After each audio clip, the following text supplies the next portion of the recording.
Welcome back to the JCPod, partner with Stare Down Sports. Stare Down Greatness. Back at it, man. Sorry for last week. Had something come up Thursday, so I was only able to do one. For sure gonna have two for you this week, as, hey, NFL schedule release week. But no, it's gonna be a fun little week. We're gonna figure out who everyone's playing this week and everything. It's obviously, I don't know how everyone else is feeling down where they live and everything, but here in Indiana, starting to feel like summer a little bit. The weather's getting a lot hotter, and the sun starting to be a lot brighter, staying a little bit longer. I won't lie to you. You know how I know it's starting to become summer? My room that I record in. Been about 3 or 4 days in a row now. About 85 in this joint. No, it's more probably like 75, 70 something like that. High 70s for sure, but it's hot. But man, it's beautiful because summertime. We got NBA playoffs going on. Sad thing what happened to Jason Tatum last night, obviously, with the torn Achilles. That sucks, especially with the timing of it. For sure, probably going to miss next year if it is confirmed to be a torn Achilles. But man, NBA's starting to round down. We're about to be in the Eastern Conference Finals. If things go out how they should, we'll probably have Pacers, Knicks. On the West, it's looking. I actually don't know because OKC Thunder probably going to go 7 games. But we got Wolves versus OKC or Wolves versus Nuggets. That should be exciting. So we got that going on. Hockey's going crazy. I know the Oilers are up in their series. The Dallas Stars, I think, are up. Can't really remember for sure. And then, I can't remember with the other 2 series with Hurricanes, Capitals, and then that 4th series. Can't totally remember. Baseball's heating up. It's all sad injury with Oswaldo Cabrera. That was kind of shitty to learn about. But, yeah, sports going crazy. That's the best thing to put it. WNBA, I believe, tips off this Friday. Can't wait to talk with my boy Rowan about it a little bit. Might actually try to have him on at least, once every couple weeks to update with. Now, he's had a busy schedule lately, too, so we haven't had a full chance to discuss it, but might have him come on and talk a little bit WNBA, because I know he's going to be deep in that thing, but man, like I said, WNBA is about to tip off here soon. We got hockey going deep into its playoff, MLB doing their thing, and NBA is about to be finishing up their playoffs. Like I said, we're about to be in the Eastern Conference. By this time next week, we'll be in the Eastern Conference Finals and the Western Conference Finals. Man, and as you saw up top, 104, we are literally 2 weeks away. I'll be on here in 2 weeks from now, and I'll be saying, man, next time I'm on, 99 days of NFL football. So like I said, today's going to be pretty simple. I just want to cover some NFL news and everything like that. I'll go over some, pretty much, just go over NFL news, hit up anything we missed over the last week, and then the NFL has released some international games. So I want to talk a little bit about the international games for their schedule. And then like I said, not for sure on it. I might come back on tomorrow, that being Wednesday, to talk NFL schedule release and go over some win totals. Just because now that we have the schedule to see, hey, have there been any movement in the win total since we last looked? I'm either going to do that Wednesday or Thursday, not fully confirmed for sure yet, but just know that, you might for sure going to get the episode obviously today, but there's a chance that I'm doing it at least by Thursday. Look by Thursday and it'll for sure be up. I just haven't fully decided if I want to do Wednesday or Thursday just yet. Like I said, without any further ado, we should probably hop right in. I'm probably going to go over some of the stuff, like 2 or 3 things I did last week, just because I can't fully remember where we started or ended last week. I know we did talk about the Justin Tucker being released and everything, but past that, not for sure. So, like I said, without any further ado, let's actually get into the NFL news now. So, first thing, Shedeur Sanders is going to be wearing 12. I think a lot of people, if you've been paying attention to the offseason, you've already done that already, so that's not too much news. We'll talk about the Derek Carr thing in a minute. But, man, crazy. Shout out to Derek Carr, man. Maybe I'll just bring him now. Derek Carr officially retires. He gives up $30 million to the team, but the team won't take away his $10 million signing bonus. If you watched the video with him on his first day of being done, it was one of those reconnect you to the human aspect of it, because there's been a lot. I won't lie to you. I've been one of those guys like, man, this Derek Carr guy stinks. And obviously, the football player. Like, oh, this Derek Carr guy blows. Derek Carr this, Derek Carr that. And then you see the video, like, him at home. First thing that got me is like, man, he's having by the way, at first I'm like, man, he's under tossing to his kids. That's nice of him. Doesn't want to kill them with the arm. And then it's like, ooh, actually, is that because it's a shoulder injury? It makes you wonder a little bit. But, like, I didn't see any looking further into it, but he was able to go golfing, it seemed like. He was able to do some other things. So you're just like, man. It's actually pretty cool. It was one of those things where it's like I said, I spent, past 3-4 years on this show talking about how Derek Carr's not going to do anything for the Saints. They should move on from him like that. And then you see the human side of it where it's like, it is pretty cool. And at the end of the day, I think the stat came out he's made over $200 million in his career as a second rounder out of Fresno State. Shout out to Derek Carr, man. One hell of a career. And it's just crazy to think that him and Michael Crabtree were going on that insane run until I think it was Was it 2017? Was that the year he popped his groin and when they were going on their insane run?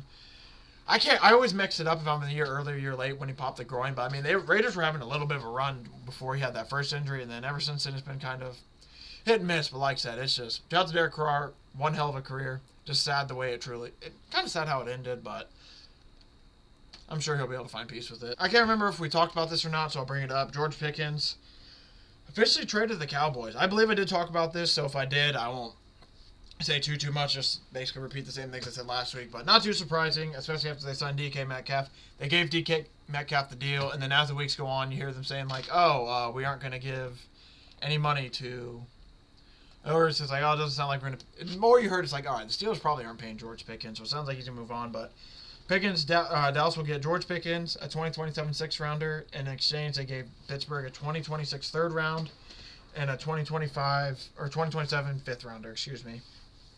Yet again, still don't get this whole draft compensation thing. You would think he'd go for a little bit more, but maybe it's because they have to pay him. Not fully for sure on that one, but yeah, I was shocked he only went for a 3rd. I thought maybe they'd get a 2nd out of him, but I guess you saw what DK Metcalf went for, and they had to pay him. So one of the situations where it kind of makes sense, kind of doesn't. But hey, shout out to him. Little teaser for the schedule release. Cowboys Eagles sounds like it's going to be tipping off Thursday, week 1, before we have a game. So we have a game Thursday, Friday.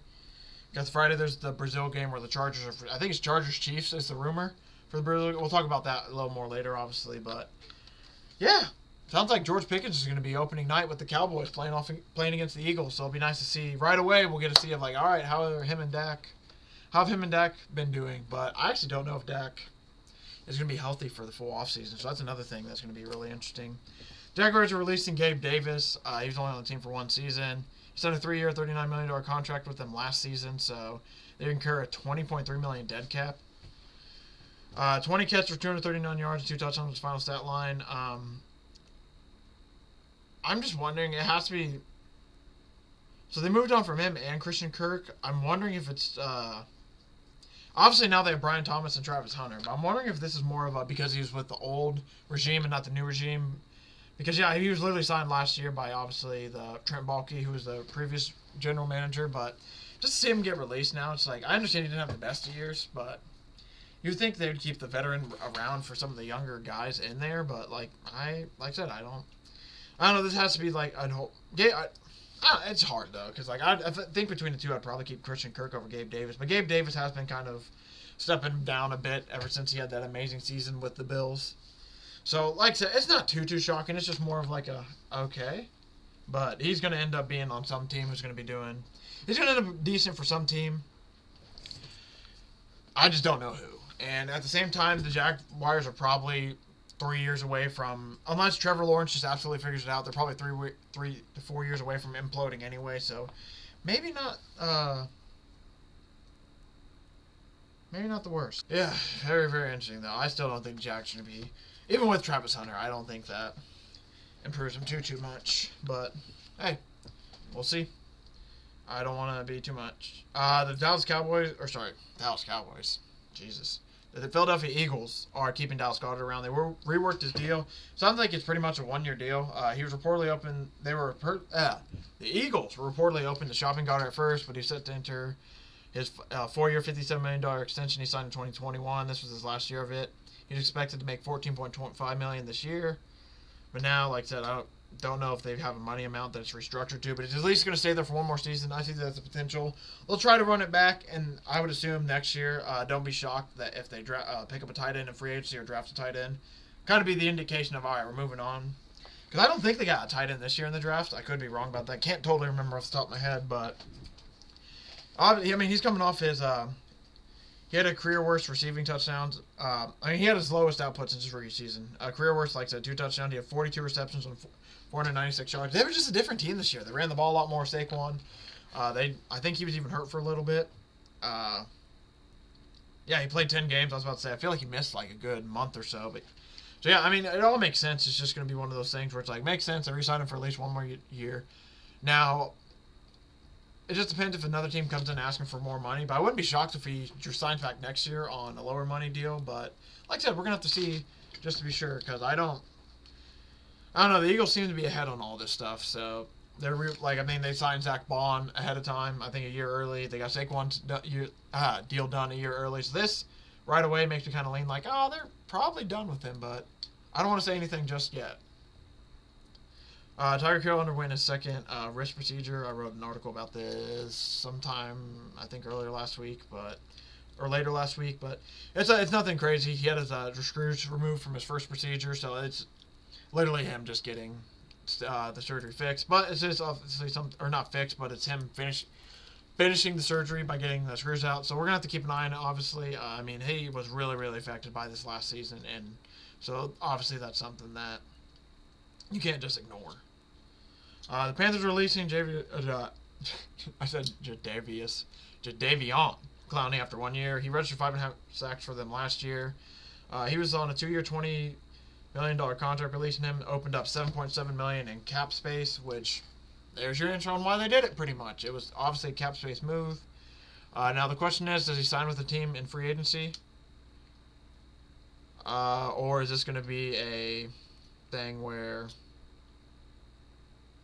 he just basically is done? I don't know. I would assume he plays for a little bit longer. I'd assume some team is going to need him. But, man, it's just crazy to think about how Clowney's career is gone. Because it literally looked at a point like, all right, he's going to be the next one. And I'm not saying he's had a bad career, but it's slowed down a little bit. And it's just one of those things. Like, he still had a good NFL career, but it's one of those things where it's like, man, he's one of those, like, what's a good way to put it? Almost like an NBA comparison, Aaron Gordon almost. Like Aaron Gordon, when he first came in the league, everyone was like, oh, he's going to be this dude. And then, but I guess even then, because no, it wouldn't be the same, because, Aaron Gordon kind of slowed down and then became good. Like, I don't know. I would say it's kind of works in the same, it's kind of a similar comparison, but not really at the same time, where it's one of those things where it's like they had a lot of expectations for him. Didn't go too well, but it's still been productive, one of those situations. He's still been having a pretty decent career. It's just, he's been with the Houston Texans from 2014 to 2018, and then he's with the Seahawks in 2019, Titans in 2020, Browns in 21 to 22, and now the Ravens in 23. He's with the Panthers last year in 24. He's starting to just get to that point where he's just not, I'm not saying he's going to putting up amazing numbers, but average. So it's just going to be interesting to see if another team ends up signing him. Like, if leagues need a pass rusher, like they need quarterbacks, they need pass rushers as well. So there's a chance that Clowney finds himself on a team. I wouldn't be shocked if the Chiefs get him, and then all of a sudden he has one of the best years of his careers. Between for example, say the Chiefs sign him for like a playoff run in a couple games, and in that stretch he has the best career games of his life. It wouldn't be shocking at all. I'll say that, but I don't know. I'm very curious to see what happens with Jadeveon, because I'm assuming that he's probably, I don't want to say at the tail, obviously at the tail end of his career, but I'd say he's probably at least like 3-4 years away from retiring at this rate. But I don't know. 5.5 sacks, though. Production's going to have to keep up. Jordan Brooks is officially going to miss the 2025 season. Jonathan Brooks. This is the running back for the Panthers, who had a lot of promise out of Texas. He tore his right ACL in December for the second time in 13 months this last December. Yeah, it's really sad, man. The first one was in November of 2023. And then, obviously, 2024 in December is when he tore it again. I won't lie, I was shocked. At this point, like, looking back at it now, obviously being removed a little bit, and by a little bit I mean a couple months, I really don't know why they brought him back if he tore it that quickly, because obviously that just means that it wasn't fully healed. So I'm very curious. Obviously they're professional doctors over there, so they have more access to information than I do. I don't know if it's one of the things where he didn't it wasn't fully healed. It seemed fully healed, but it wasn't. But it's just like, man, the fact that because they might as well have just waited till this year to bring him back, because now they paid Chuba Hubbard, so it ended up working out for them. Oddly enough, it's like the weird Dallas Mavericks situation where I'm not going to say this is like comparable to that, but it's like a fuck up where you're like, oh man, they're probably going to pay for that, and then it's like, wait, it worked out? How? Just because, like I said, they brought him back. It seems like really early at this point if he retore it that quickly, and it's just sad for the kid too, man. Cause it's like, man, 2 ACL tears. At least Nick Chubb got to play a couple seasons in the NFL before he hurt the same knee again and retore it. This is, like I said, he basically didn't even play. Missed the first 2 games. He played in 3 games. He had 9 rushing attempts before going down. It's just truly sad. Now, like I said, the Panthers have Chuba Hubbard, Rico Dowdle, and they drafted Trevor Etienne this year. So, regardless of being a Panther he's probably done as a Panther running back, but he could be done in general. It's just sad, really sad to see, man. It's one of those things where it's just like, man, really, really unfortunate about the timing of when he got injured. Just hope for the kid, man, because it really sucks. I say kid, he's basically my age. So apparently, something that's really cool, Jaden Higgins has apparently signed the first ever fully guaranteed rookie contract for a second-round pick in NFL history, which is just really cool. I just want to bring that up. Shout out to him. Well, that pretty much tells us what we kind of mentioned about Tank Dell last week. That sounds like he's probably done playing. I don't know if it's done playing football for sure, but him playing football at the level he was is probably looking like it's going to be a thing of the past, especially since he hurt his leg very seriously twice, and the Texans have already... I mean, he's not playing already this upcoming season, basically, for sure. The Texans already have spent draft capital now on 2 to 3 wide receivers in the drafts, as well as already having Nico Collins, so it truly does seem like... yeah, I hate to say it, but Tank Dell's probably done as a Texan. Robert Saleh didn't consider any ODC jobs. I'm indebted to the 49ers. I have a tremendous amount of respect for the organization. If you think about those first 2 years, the coordinator in 17-18, it wasn't easy, and it could have been very easy for them to move on for me. And then he said, I'm indebted to this organization, to those men for the rest of my life. They stuck with me, and we made it happen. But shout out to Robert Saleh. Hopefully he can turn it around, because, yeah, the Jets just went horrible. Abdul Carter, he has chosen 51 so far. We'll see if he sticks with it. Weird number. I just want to bring this up because I'm not I don't know about 51 as an edge rusher. I'm not the biggest fan. Linebacker, don't mind it too much. Understand it. Edge rusher, I'm like, I don't know. The report we brought up, I believe Tuesday last week, it basically was confirmed. What was it, 4 days ago? So this is basically confirmed about Friday. But yeah, Nick, apparently from Andrew Berry of the Cleveland Browns, Nick Chubb is increasingly unlikely to return to the team. And shit. Actually, let me get back to that real quick. So yeah, I said I wouldn't rule anything out, but I would say that it's probably increasingly unlikely. We do have 2 young guys that we like. We think Jerome Ford plays a role. It's basically kind of a maybe to see how things shake out. But I mean, they drafted Quinshon Judkins. They also drafted Dylan Sampson, and they brought basically them signing Jerome Ford was like re-signing Jerome Ford was one of those ones where it's like, okay. And then they also bring in Quinshon Judkins and Dylan Sampson. So now then it's like, okay. It really sucks though, because Nick Chubb's one of the running backs that like everybody loved. Even in fantasy, everyone would want, even with how bad the Browns are, they wanted him. And it's just, yeah, I mean, as he moves further and further away from his knee injury he had, it's just going to be a question of 1, does he come back to play football? 2, how good will he be? And 3, what team will it be for? Because obviously it seems like it won't be for the Browns. It's just crazy, man. That injury was scary. I hate to say I can see it in my head, but I still see that. The way he got his knee hit in my head, it honestly gives you chills to just think about, especially if you think like, man, he retore it, and yeah, just not a big fan, man.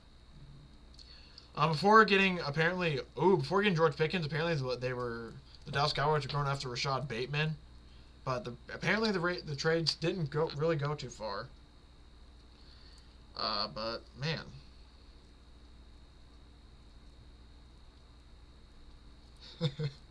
I'm actually shocked that Rashad Bateman. Okay. I mean, it's not bad, but I'm just like, of all the names for Cowboys that they're going for, it's like, oh, okay. Apparently Shamar Stewart's one of the few rookies who has not signed his rookie deal, but Ian Rappaport said on the Pat McAfee show yesterday he wouldn't look too much into it, especially this has nothing to do with the Trey Hendrickson situation, so one of those things where he probably will sign eventually at some point, but I wouldn't be too worried about it. Bengals fans, we talked about Derek Carr retiring. Apparently, Travis Hunter's going to start getting some first-team reps on defense next week, which is going to be awesome because, like I said, we'll see if it actually happens, but I came out and said playing both ways before. I mean, like I said, Ryan Russillo brought up a really good point a couple weeks ago. You dribble in the NBA for years and years and years getting up to the NBA. Then in the NBA, they said, hey, go stand in the corner. You're a 3-and-D guy now. You don't dribble too much for a year or practice ball handling. Then you go on a new team, and they want you to ball handle all the time. Are you going to be as good as you were before? The answer is no. And that's the thing with defense. Like, I understand it's the NFL. Like I said, I understand there's this whole thing about playing both ways and everything. But take advantage of it while he's young, man. Take advantage of it before he has injuries, before all this stuff. Obviously, you don't want to get him hurt, but I would take advantage before, like, sooner rather than later. That's how I would see this thing. Because, personally, for me, I don't know if he's coming back to Jacksonville. Obviously, he could love Jacksonville. I mean, I believe Jackson State. Yeah, I could be totally wrong about this. I might be ignorant, but I thought it was in Florida. Could be wrong, but I mean, he's a Florida boy, isn't he? I actually forget where he's from. I'm pretty sure. Yeah, West Palm Beach, Florida. Thought so. Thought he's a Florida boy. So for that instance, he might want to stay with the Jags because they're in Florida. But past, I won't lie to you, man. I don't see why he would stay with the Jaguars when there's going to be other teams that really want him, especially in free agency, and offer him money. We'll have to see, though. So yeah, like I said, if I'm the Jaguars, I would try to take advantage of using him as much as I can, especially because I don't know how long we would have him. And like I said, he could end up staying a full career there, and I could be totally wrong. I just personally, for me, I mean, it could be the. Don't get me wrong, by the way, but man, the Jags haven't been good in a while. I don't know if I'm trying to be. I mean, if I'm trying to make a lot of money, stay in my home state, and just play some football, not a bad option. But I won't lie to you. I'm trying to win. I don't know if Jacksonville's going to be the team anytime soon. Shador Sander, I'm not going to read this out of context. Out of context, you can see how this reads. He says, Shador, my story is going to be similar to Brady after the draft slide. Obviously, there's a lot more context. You should read into that before just taking that at face value. But you hear that right away, and it's like, okay, no wonder everyone wants to hate him. Yeah, I mean, I love the, whatever you call it. I love that the way he thinks about it. It's like, hey, if that's the confidence that you have, I love it. I mean, you want your quarterback to be confident. You want your quarterback I mean, obviously, it goes without saying. You don't want your quarterback to come out and say, after sliding in the draft, I really do think I'm a backup quarterback. Like, no. One of those situations, I mean, we'll just see what comes of it. But, I mean, basically, if Kenny Pickett and Joe Flacco start, there's going to be some, I think, serious problems with the development of Shador Sanders, Dylan Gabriel. But truly, I would think it'd be one of those two starting. I don't see how Joe Flacco or Kenny Pickett start unless, like, just legit disaster happens. Apparently, Jeremiah Owusu-Koramoah has been placed on the physically unable to perform list by Cleveland Browns because of a neck injury. He suffered the injury last season on October 27th. He took a blow to the head and neck area while assisting a tackle. I forgot he got knocked out from that. Man, and he's going to miss the full season after that. This is obviously something very serious, so hopefully he's going to be okay because, man, that's just really, really sad. This is what comes from Andrew Berry, I believe. He says, we will make any predictions about Jeremiah's football future this time, but we do note that he's in good spirits and will continue to take advice from world medical class experts. So it sounds like he might not play football again, which is really, really scary. But, man, ending up on the physically unable to perform list, and he's not going to play all of this upcoming season after being out since last October. Like, that's man. The Browns are just going to be the Browns, huh? Whether it's getting unlucky, whether it's just dumbass moves, I mean, man. They just can't seem to catch a break sometimes. Because, like, this is one of their better defenders. He was leading the team in tackles before he got hurt. That's just a horrible loss, man. Chief Superfan got sentenced to 32 years for an Oklahoma bank robbery. 32 years is insane. I thought this story was already done with. I didn't realize they're still figuring some stuff out, but yeah, I mean, man. Who would have thought in 2025 we had a news headline, somebody's getting 32 years for robbing an Oklahoma bank. Sounds like something you'd hear in the 1800s. But final thing I want to talk about before we lead into the international games. And this came out too. Trey Hendrickson, man, this situation's getting insane. So he just came out, apparently, and he went to OTAs, which I don't know if it's for the rookies. I don't know if it's like optional train. Like, I don't know what OTAs, like, I don't know who that's mainly for, but he went there today, and it sounded like he's just going to talk to media, and he's had a lot to say to the media. And he apparently says that they haven't talked to him since the draft. He's had no communication with Cincinnati. And this is another thing that's now just come out. Apparently, Hendrickson said we're just not seeing eye to eye on the structure. He said it seems that a shorter deal is something that they are pushing pretty hard. That puts us in the same place I was in 2022, where I have to renegotiate the next year because the goals are the same, and I'm playing at a better level than I did last year. The next year, we're just going to keep kicking the can down the road, which is pretty. And then also he said he came out and said I will not play under the Bengals' current contract. And I thought J.J. Watt said something very, very insightful in the situation. So I want to talk about his tweet because I thought, like I said, it was very, very insightful. I think it was actually in the replies, wasn't it? Here we go. I assume it went something like this. Last offseason, like I said, so this was coming into the season where Trey Hendrickson had an amazing career year, or amazing season. It was last offseason. We don't want to do a deal now, but if we make it, we'll make it right to you the next offseason and get it done early. Player has a great season. Then this offseason, low ball offer of crickets, pay a fair price early or pay top dollar later. And then teams treat it like a business. Teams want to treat it like a business, but don't like it when players do the same. I thought this was very well said, and especially when it comes to the pass rusher market. The pass rusher market seems to be one of those ones where, yes, the price is going up, but it seems like you play there a lot longer. Like, you're getting, like, Trey Hendrickson in his early 30s, and he had one of his best seasons ever. Like, so it's one of those things where they just want, like, 3 to 4 years a guaranteed deal, versus I'm assuming that Bengals want to do, like, 1 to 2 with 1 year being guaranteed, but this is going to be the wild offseason thing. I thought potentially it might be the Jamar Chase, T. Higgins thing, where it's like, man, they're only going to pay one, not pay the other. They got both those guys done. They're all set. The offense is all set. The offense looks like it's going to be great again. Now they're just dealing with the defense. Who knows? Seems like so far it's going to be kind of sketchy again. And right now they're dealing with issues. They can't re-sign their best pass rusher, who, like I said, their best pass rusher. They're having issues re-signing him. And it's just an absolute mess for the Bengals. They would have paid him last year. They wouldn't have to deal with any of this. Now, would he have had the same year? I don't know, because I don't know the guy too well to know what his personal drive is when it comes to money and everything. But you would think they would just pay him at this point, because the longer it goes, the worse it's going to get. The more and more.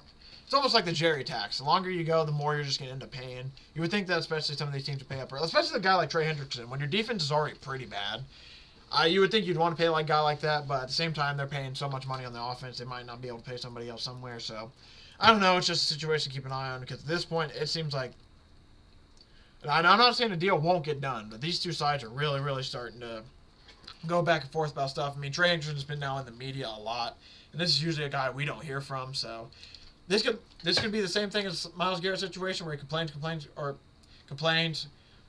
Talks about his frustration, lets out his frustration, knows all the situation, and then just signs a massive deal because of the money. Or maybe he's on a new team. I truly do not know. But this Hendrickson thing, it's going to be interesting, man. It's going to be really wild. So now moving on, the final thing we will talk about is the international schedule. International schedule got released. I want to talk about some of these games. For the first time ever, a team's going to be back-to-back, but not going to the same same location. For the Jags, they've been in London for 2 weeks in a row and everything. That changes.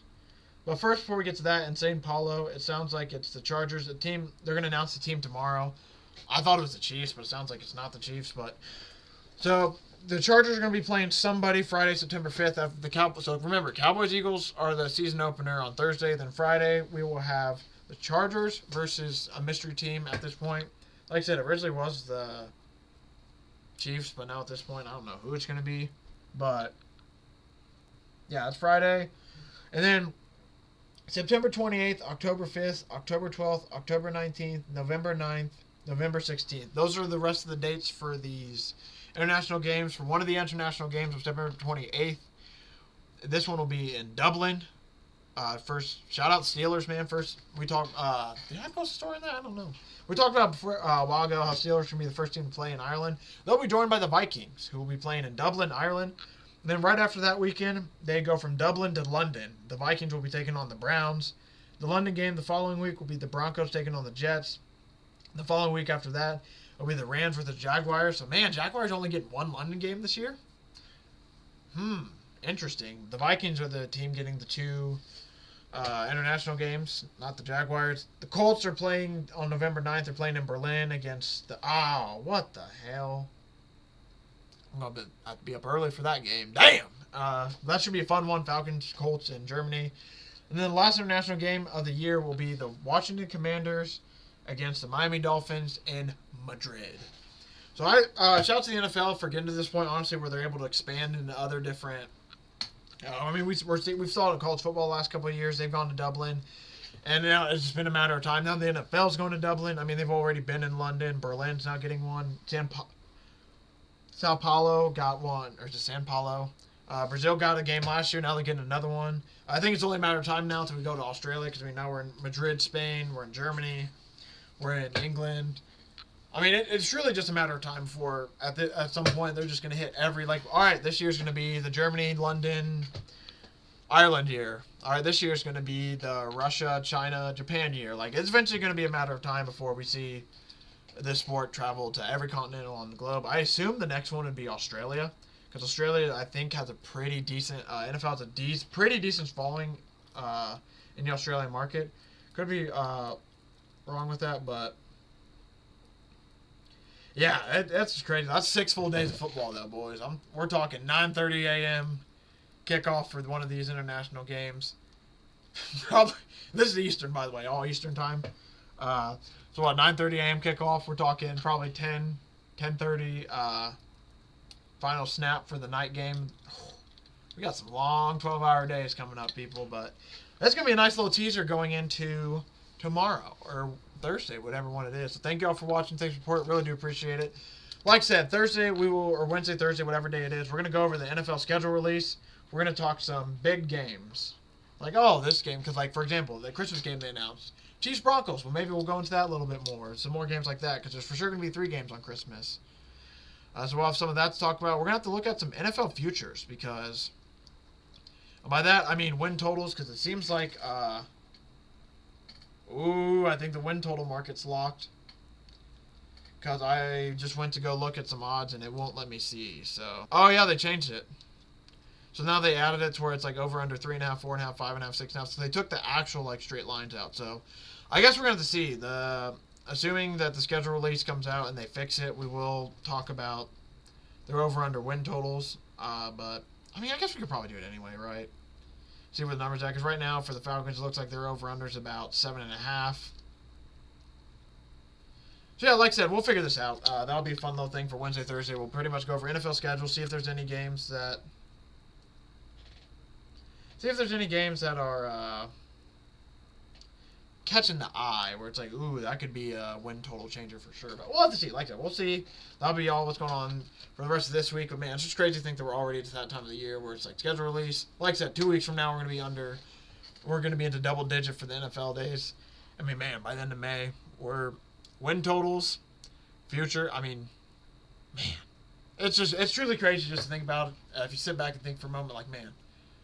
We were like 180 days away just a couple weeks ago. You just blink a little bit and it's all over, man. But no, thank y'all for watching. Thank y'all for support. Really do appreciate it. I'm just kind of blabbering on at this point, so I will get out of here and save everyone's time. But like I said, so look for the show Wednesday or Thursday. Don't know which, but for sure going to have a second show this week to go over some of the NFL schedule and talk about some of these win totals to see, hey, is there a number that we can finesse?